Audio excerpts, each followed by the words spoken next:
എല്ലാവർക്കും നമസ്കാരം. വളരെ സന്തോഷമുണ്ട് ടെഡ്എക്സിൻ്റെ ഈ പ്രഭാഷണ പരമ്പരയിൽ പങ്കെടുക്കാനും നിങ്ങളോട് സംസാരിക്കാനും അവസരം കിട്ടിയതിൽ. ഇന്നത്തെ കാലം വളരെ വെല്ലുവിളികളും സാധ്യതകളും ഒരുപോലെ നിറഞ്ഞതാണ്. നിങ്ങളെപ്പോലെയുള്ള കുട്ടികൾക്ക്, ചെറുപ്പക്കാർക്ക് മുമ്പിൽ ലോകം സാധ്യതകളുടെയും വെല്ലുവിളികളുടെയുമായ ഒരു ഇടമായിട്ടാണ് മാറിയിരിക്കുന്നത്. ഈ അവസരത്തിൽ ഞാൻ എൻ്റെ വ്യക്തിപരമായ ചില അനുഭവങ്ങളും അതോടൊപ്പം ഇന്നത്തെ കാലത്തെക്കുറിച്ചുള്ള ചില കാര്യങ്ങളും പങ്കുവയ്ക്കാമെന്ന് വിചാരിക്കുന്നു. ഞാൻ തൃശ്ശൂർ ജില്ലയിൽ കുന്നംകുളത്തിനടുത്ത് എയ്യാൽ എന്ന് പറയുന്ന ഒരു ഗ്രാമത്തിൽ ജനിച്ച് വളർന്ന ആളാണ്. 1961 ഞാനത് നിങ്ങളോട് പറയാനുള്ള പ്രധാനപ്പെട്ട കാരണം, അതിൽ നിന്നും ഈ 2025 എത്തുമ്പോൾ ലോകം വലിയ തോതിൽ മാറിപ്പോയിരിക്കുന്നു. 21-ാം നൂറ്റാണ്ടിൽ ജനിച്ച് വളർന്ന നിങ്ങൾക്കൊക്കെ ലോകം തരുന്ന സാധ്യത വളരെ വലുതായിട്ട് മാറും. ഞങ്ങൾ അങ്ങനെ ഒരു കാലത്ത് ജനിച്ചവരല്ല. വളരെ പരിമിതമായ ലക്ഷ്യങ്ങളും പരിമിതമായ സ്വപ്നങ്ങളും കണ്ടുകൊണ്ട് വളർന്നവരാണ്. പക്ഷെ ആ സമയത്തും പ്രതീക്ഷയോടെ തന്നെ മുന്നോട്ട് പോകാനാണ് ഞങ്ങൾ ശ്രമിച്ചിരുന്നത്. ഒരു ഇന്ത്യക്കാരനായി അല്ലെങ്കിൽ ഒരു മലയാളിയായിട്ട് ജനിച്ച് ലോകത്തിൻ്റെ പല ഇടങ്ങളിലേക്ക് ചിന്തകളിലൂടെ, വായനയിലൂടെ, ഭാവനയിലൂടെ ഒക്കെ സഞ്ചരിക്കാനായിട്ട് ശ്രമിച്ചിരുന്നു. ഞാനിവിടെ നിൽക്കുമ്പോൾ ഓർക്കുന്നു, ഞാനിവിടെ UC കോളേജിൽ പഠിക്കുന്ന സമയത്ത് 78 ECG സുദർശൻ എന്ന വളരെ പ്രസിദ്ധനായ ശാസ്ത്രജ്ഞൻ ഞങ്ങളുടെ കോളേജിൽ വന്നൊരു പ്രഭാഷണം നടത്തിയതാണ്. അദ്ദേഹം ടോക്കിയോണുകളെക്കുറിച്ചുള്ള തൻ്റെ കണ്ടുപിടുത്തത്തിൻ്റെ ഭാഗമായിട്ട് ലോകത്തിൽ വലിയ തോതിൽ ചർച്ച ചെയ്യപ്പെട്ടുകൊണ്ടിരിക്കുന്ന ഒരു കാലം, എപ്പോൾ വേണമെങ്കിലും ECG സുദർശന് നോബൽ സമ്മാനം കിട്ടുമെന്ന് ഞങ്ങൾക്ക് പ്രതീക്ഷിച്ചിരുന്ന കാലം, ഞങ്ങൾ ഹാളിൽ ഈ പിൻ ഡ്രോപ്പ് സൈലൻസ് എന്ന് പറയുന്നത് യഥാർത്ഥത്തിൽ അനുഭവിച്ചറിഞ്ഞത് അദ്ദേഹത്തിൻ്റെ പ്രഭാഷണം കേൾക്കുമ്പോഴാണ്. ആ സമയത്ത് അവിടെ ഒരു പ്രീ ഡിഗ്രി വിദ്യാർത്ഥിയായിരുന്നു ഞാനിരുന്ന് ആലോചിച്ചത്, ഒരു മലയാളിക്ക്, ഒരു ഇന്ത്യക്കാരന് തൻ്റെ അറിവ് കൊണ്ടും കഴിവ് കൊണ്ടും ഒക്കെ ലോകത്തിൻ്റെ നെറുകയിൽ എത്താൻ കഴിയുന്ന ഒരവസ്ഥയുണ്ടാകും.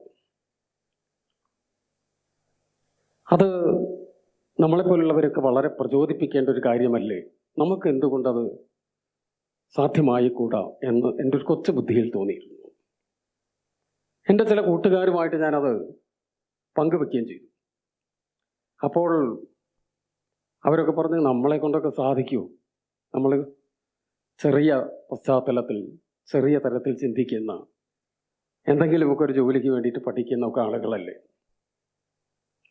ഞാൻ ഈ സംഭവം പറയാനുള്ളൊരു കാരണം, ഇന്ന് എൻ്റെ മുന്നിലിരിക്കുന്ന പിസാറ്റിലെ കുട്ടികൾ വലിയ സ്വപ്നങ്ങൾ കാണാൻ കഴിവുള്ളവരാണ്. അതിനുള്ള സാധ്യത അവർക്കുമുണ്ട്. ഈ 70കളോ 80കളോ ഉള്ള ഒരു കാലമല്ല ഇന്ന് എന്ന് പറയാൻ വേണ്ടിയിട്ടാണ്. നിങ്ങൾ വളരെ പ്രസിദ്ധനായ ഒരു ഗണിതശാസ്ത്രജ്ഞനെ പറ്റി കേട്ടിട്ടുണ്ടോയെന്ന് എനിക്ക് അറിഞ്ഞൂടാ. അദ്ദേഹത്തിനെ പറ്റി ആദ്യമായിട്ട് പറയാമെന്ന് വിചാരിക്കുന്നു. മഞ്ജുൾ ഭാർഗവ എന്നാണ് അദ്ദേഹത്തിൻ്റെ പേര്. മഞ്ജുൾ ഭാർഗവ 28ാമത്തെ വയസ്സിൽ പ്രിൻസ്റ്റൺ യൂണിവേഴ്സിറ്റിയിൽ മാത്തമാറ്റിക്സ് അധ്യാപകനായ ആളാണ്.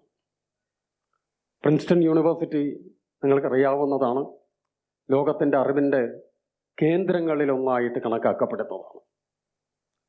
ഐൻസ്റ്റീനെ പോലെ വളരെ പ്രഗത്ഭരായ ആളുകൾ പഠിപ്പിക്കുകയും ഗവേഷണം നടത്തുകയും ഒക്കെ ചെയ്തിട്ടുള്ള നിരവധി പേർ നോബൽ സമ്മാനം നേടിയിട്ടുള്ളൊരു സ്ഥലമാണ് പ്രിൻസ്റ്റൺ യൂണിവേഴ്സിറ്റി. അവിടെ ഞാൻ പറഞ്ഞ മഞ്ജുൾ ഭാർഗവ 28ാമത്തെ വയസ്സിൽ അധ്യാപകനായിട്ട് വരും. മഞ്ജുൾ ഇന്ത്യക്കാരനാണ്, ഇന്ത്യൻ വംശജനാണ്, പകുതി മലയാളിയാണ്. മഞ്ജുൾ ഭാർഗവയുടെ പിതാവ് പയ്യന്നൂരുകാരനാണ്. മഞ്ജുളിൻ്റെ അമ്മ രാജസ്ഥാൻകാരിയാണ്. മഞ്ജുൾ ജനിച്ച് വളരുന്ന കാനഡയിലാണ്, പിന്നീട് ഹാർവാർഡിൽ പോയി പഠിക്കുന്നു. പൊതുവെ അത്ര രസകരമല്ല, പക്ഷെ ബുദ്ധിമുട്ടുള്ളതെന്ന് കരുതപ്പെടുന്ന ഗണിതശാസ്ത്രത്തിലാണ് മഞ്ജുളിന് വളരെ ചെറുപ്പം മുതൽ താല്പര്യം ഉണ്ടായിരുന്നു.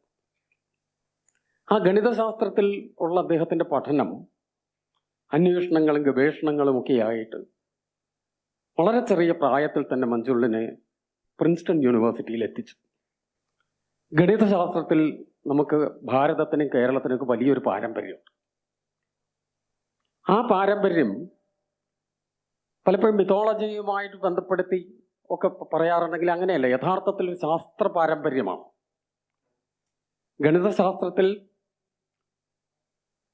യൂറോപ്യൻ ചിന്തകരായിട്ടുള്ള ഗണിതശാസ്ത്രജ്ഞന്മാരൊക്കെ കണ്ടെത്തിയ പല കാര്യങ്ങളും അതിൽ നിന്ന് 100-300 കൊല്ലങ്ങൾക്ക് മുമ്പ് തന്നെ ഭാരതത്തിലും കേരളത്തിലും കണ്ടെത്തി കഴിഞ്ഞിരുന്നു.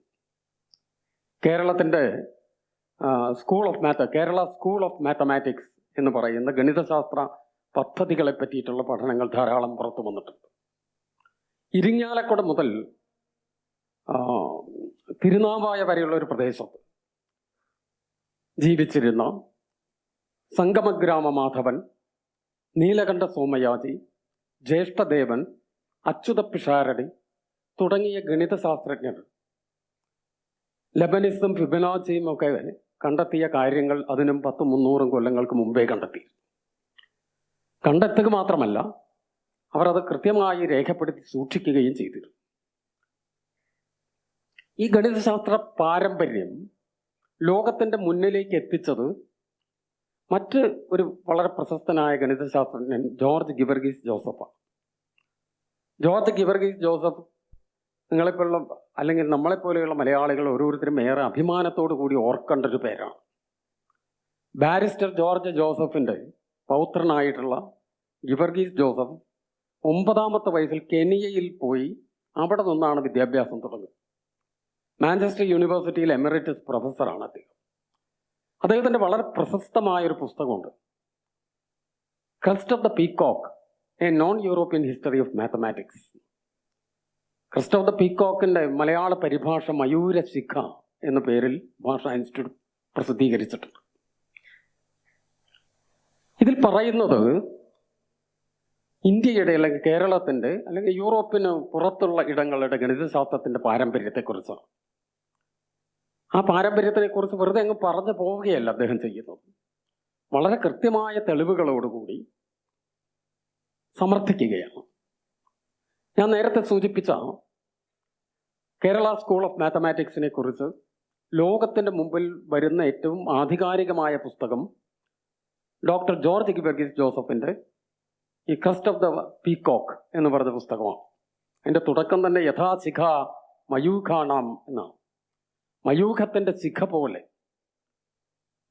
ഗണിതം മൂർധനിസ്ഥിതം, ഗണിതമാണ് എല്ലാ ശാസ്ത്രങ്ങളുടെയും മുകളിൽ നിൽക്കുന്നത് എന്ന് പറഞ്ഞുകൊണ്ട് തുടങ്ങുന്ന അതിഗംഭീരമായ നിങ്ങൾ വായിച്ചിരിക്കേണ്ട പുസ്തകമാണ്. മലയാള പരിഭാഷയുണ്ട്. ഇത്തരത്തിൽ വലിയ പാരമ്പര്യം ഈ കേരളത്തിനും ഭാരതത്തിനുമൊക്കെ ഗണിതം എന്ന് പറയുന്ന എല്ലാ ശാസ്ത്രങ്ങളുടെയും അടിസ്ഥാനമായ വിഷയത്തിൽ, ഇപ്പോൾ നിങ്ങൾ എഞ്ചിനീയറിംഗ് പഠിക്കുന്ന കുട്ടികളാണ്, നിങ്ങൾ പഠിക്കുന്ന വിഷയത്തിൻ്റെയൊക്കെ അടിസ്ഥാനമായിട്ടുള്ള കാര്യങ്ങൾ ഗണിതത്തിൽ കൂടി തന്നെയാണ്. അതിൽ നമുക്ക് വലിയൊരു പാരമ്പര്യമുണ്ട് എന്ന് മനസ്സിലാക്കാനാണ് ആ പുസ്തകത്തിനെക്കുറിച്ച് ഞാൻ നിങ്ങളോട് പറഞ്ഞത്. ഇത് പ്രസിദ്ധീകരിച്ചിരിക്കുന്നതും പ്രിൻസ്റ്റൺ യൂണിവേഴ്സിറ്റിയാണ്, ഈ ക്രസ്റ്റ് ഓഫ് ദ പീകോക്ക്. ആ പ്രിൻസ്റ്റൺ യൂണിവേഴ്സിറ്റിയിൽ അധ്യാപകനായിട്ടാണ് ഞാൻ നേരത്തെ പറഞ്ഞ മഞ്ജുൾ ഭാർഗവ ഇപ്പോൾ ജോലി ചെയ്യുന്നത്. അദ്ദേഹത്തിൻ്റെ ഗവേഷണം, അദ്ദേഹത്തിൻ്റെ അന്വേഷണങ്ങൾ എല്ലാം തന്നെ നമ്പർ തിയറിയുമായി ബന്ധപ്പെട്ട കാര്യങ്ങളിലായിരുന്നു. നമ്പർ തിയറിയുമായി ബന്ധപ്പെട്ട ഗവേഷണങ്ങൾക്കാണ് അദ്ദേഹത്തിന് ഫീൽഡ് മെഡൽ കൊടുക്കുന്നത്. മഞ്ജുളിനെ പറ്റി പറയാനുള്ള ഒരു വളരെ പ്രധാനപ്പെട്ട ഒരു കാരണം, പൊതുവെ നമ്മുടെയൊക്കെ സമൂഹത്തിൽ, പ്രത്യേകിച്ചും കേരളത്തിലൊക്കെയുള്ള ഒരു വളരെ വിചിത്രമായിട്ടുള്ളൊരു ധാരണ സാങ്കേതിക വിദ്യ, ശാസ്ത്രം ഇവയുമായിട്ട് അത്ര ചേർന്ന് പോകുന്ന കാര്യമല്ല കല എന്നൊരു ബോധം. വളരെ തെറ്റായിട്ടുള്ളൊരു സങ്കല്പമാണ്. കലയും ശാസ്ത്രവും ഒരേ സമയം പരസ്പരം ചേർന്ന് പോകേണ്ട കാര്യങ്ങളാണ്. മഞ്ജുൾ അടുത്തിടയ്ക്ക് അന്തരിച്ച വളരെ പ്രസിദ്ധനായ തബലവാദകൻ സക്കീർ ഹുസൈൻ്റെ കീഴിൽ തബല വായിക്കാൻ പഠിച്ചിരുന്ന ആളാണ്. ഗണിതശാസ്ത്രത്തിലെ അതിസങ്കീർണമായിട്ടുള്ള കാര്യങ്ങൾ പഠിക്കുകയും ഗവേഷണം ചെയ്യുകയും ചെയ്യുക, തൻ്റെ കീഴിൽ ധാരാളം ഗവേഷകരെ ഉൾപ്പെടുത്തിക്കൊണ്ട് പല പ്രൊജക്റ്റുകളും കൊണ്ടുപോവുകയും അതേസമയം തന്നെ തബല പഠിക്കാൻ സമയം കണ്ടെത്തുകയും ചെയ്യുക എന്ന് പറയുന്നത് സാധാരണ നിലയ്ക്ക് നമുക്ക് നോക്കുമ്പോൾ ഒരു അത്ഭുതമായിട്ട് തോന്നാം. പലപ്പോഴും സ്കൂളിലൊക്കെ പഠിക്കുന്ന കുട്ടികൾ, അച്ഛനമ്മമാരൊക്കെ പറയും ഒരു 9ാം ക്ലാസ് വരെയൊക്കെ പാട്ടും ഡാൻസും ഒക്കെ പഠിപ്പിച്ചു, അത് കഴിഞ്ഞാൽ നിർത്തി, ഇനി എൻട്രൻസ് ഒക്കെ വരികയല്ലേ, ഇനി ഒരുപാട് പഠിക്കാനില്ലേ. വാസ്തവത്തിൽ കല ശാസ്ത്രത്തെ, മനുഷ്യൻ്റെ ചിന്തകളെ ഒക്കെ കുറച്ചും കൂടെ പ്രോത്സാഹിപ്പിക്കുന്ന, കുറച്ചും കൂടെ മെച്ചപ്പെടുത്തുന്ന കാര്യമാണ്. മഞ്ജുൾ നന്നായി സംസ്കൃതം അറിയാവുന്ന ആളാണ്. അദ്ദേഹത്തിൻ്റെ അമ്മയുടെ അച്ഛൻ രാജസ്ഥാൻകാരാണ്. അവർ രാജസ്ഥാൻ യൂണിവേഴ്സിറ്റിയിൽ വൈസ് ചാൻസലറായിരുന്നു, സംസ്കൃത പണ്ഡിതനായിരുന്നു. അദ്ദേഹത്തിൽ നിന്നാണ് അദ്ദേഹം സംസ്കൃതം പഠിച്ചിട്ടുള്ളത്. ഈ സംസ്കൃത ഭാഷയും ഗണിതശാസ്ത്രത്തിലെ തൻ്റെ ചിന്തകളുമൊക്കെ മഞ്ജുളിനെ തൻ്റെ ഗവേഷണത്തിൽ ഒരുപാട് സഹായിച്ചിട്ടുണ്ട്. മഞ്ജുൾ പറയുന്ന ഒരു പ്രധാനപ്പെട്ട ഒരു കാര്യം, എല്ലാ കാര്യവും ഇൻ്റർ ഡിസിപ്ലിനറിയാണ്. മഞ്ജുൾ ഭാർഗവയുടെ വളരെ പ്രധാനപ്പെട്ടൊരു പ്രഭാഷണമാണ് എല്ലാ വിഷയങ്ങളും ഇൻ്റർ ഡിസിപ്ലിനറി ആണെന്ന് അദ്ദേഹം സമർത്ഥിക്കുന്ന ഒരു പ്രഭാഷണം. അത് നിങ്ങൾക്ക് കേൾക്കാവുന്ന കാര്യമാണ്. ഹേമചന്ദ്ര എന്ന് പറയുന്ന ഒരു സംസ്കൃത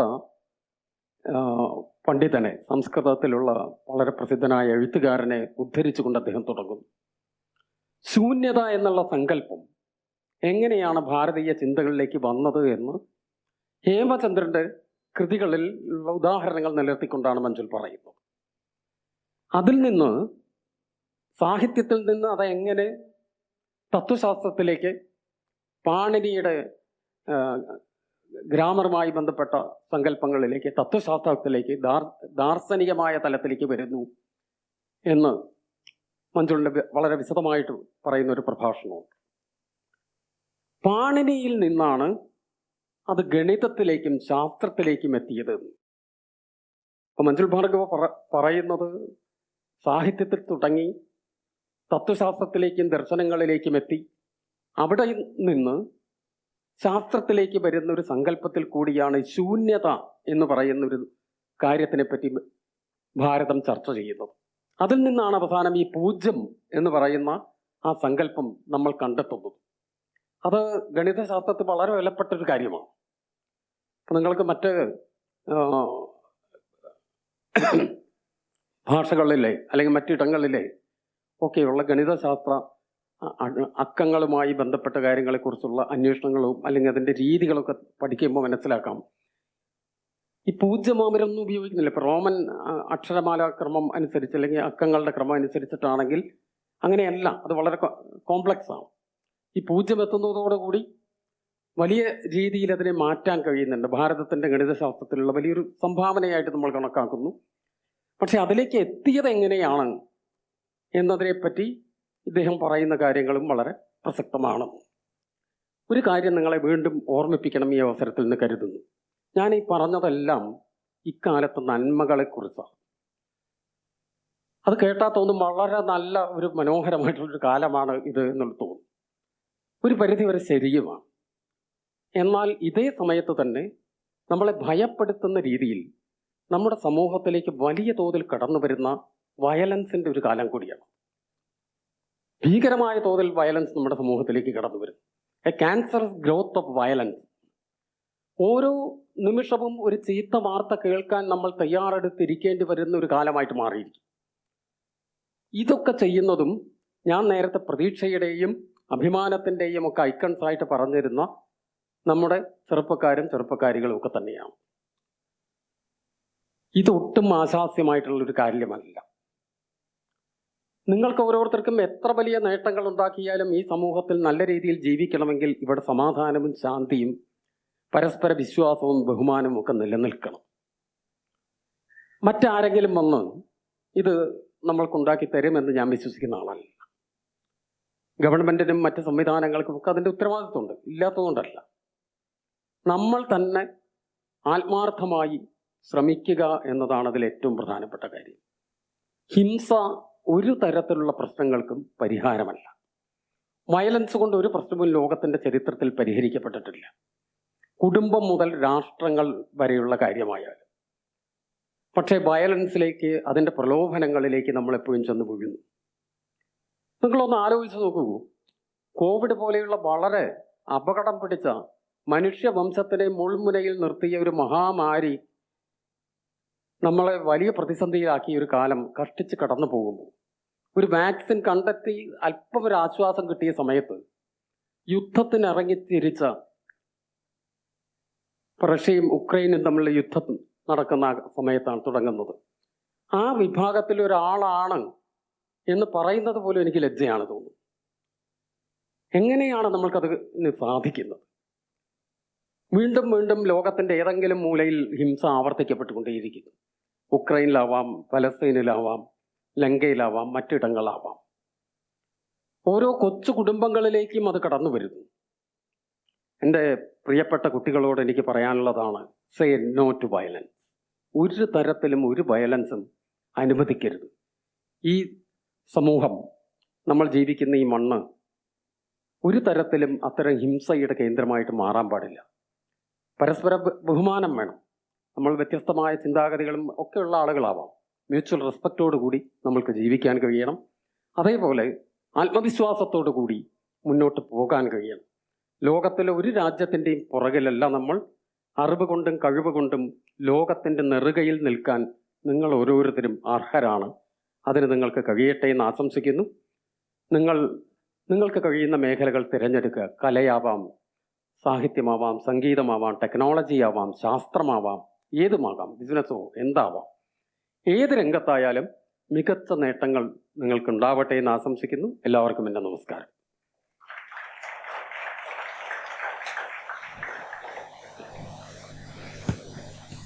സമയം അധികമായി പോയോ? ഇല്ലല്ലോ.